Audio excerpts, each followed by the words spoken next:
Writing poetry had been my junior high school dream.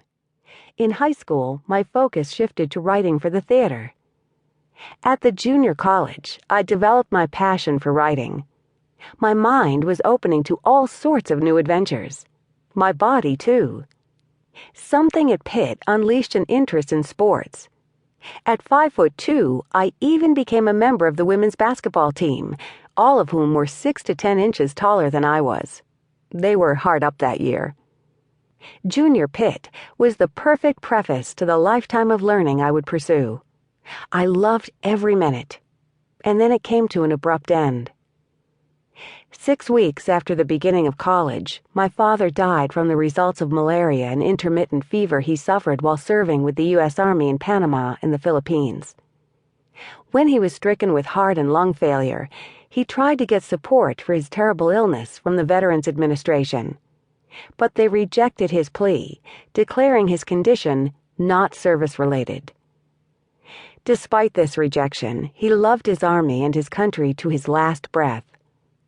As he lay dying in the hospital, he looked at me and said, "I wish they could see the old soldier now." I was stroking his cheek. My mother was out in the hall, unable to face the ending. As I kissed his forehead in those last minutes, I said, "Daddy, don't worry about Mother and the kids. I'll take care of the family." A tear rolled down my father's cheek. I kissed it, and he was gone. We buried my father on a sunny October day and came back from the cemetery to my grandfather's house. We were sitting in the same beautiful music room where my father's body had been lying during the funeral service only a few hours ago.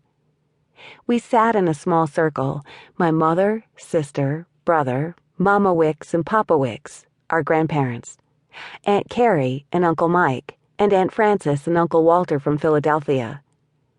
There had been many embraces and tears, of course, and then the conversation. Aunt Frances, in her most gentle, loving way, said, "Frances, we want you to come to Philadelphia when this semester is over, live with us, and attend Swarthmore College. Your uncle and I will take care of everything. Your tuition, books, whatever you need. We want you to finish college." Philadelphia was a long way across the state from my hometown. Then my grandfather, Papa Wicks, said, "Sadie and I want your mother and Trudy and John to come live with us while you are in school. We have this big house, 5 bedrooms, and no one here but Mama and me. It would be the greatest joy for us to have your mother and brother and sister live with us while you finish college." I looked at my mother, who had lived in that house when she was one of 7 children. Grief-stricken, my mother remained silent. The conversation was directed at me.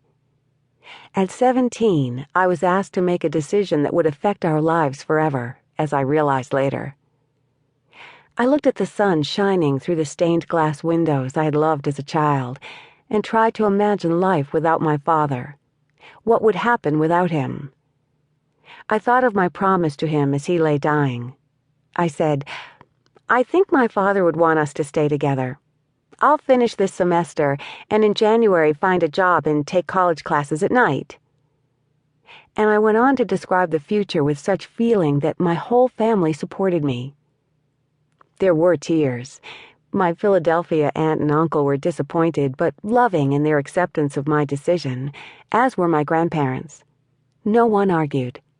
They loved and respected this 17-year-old who was called to keep a small family together. We were driven back to Johnstown, and my mother, sister Trudy, 13, brother John, 11, and I began life without the father we loved so dearly. I continued my Pitt classes, eager for each day, aware that this was my last full-time semester. 2 young professors and their wives were wonderfully supportive.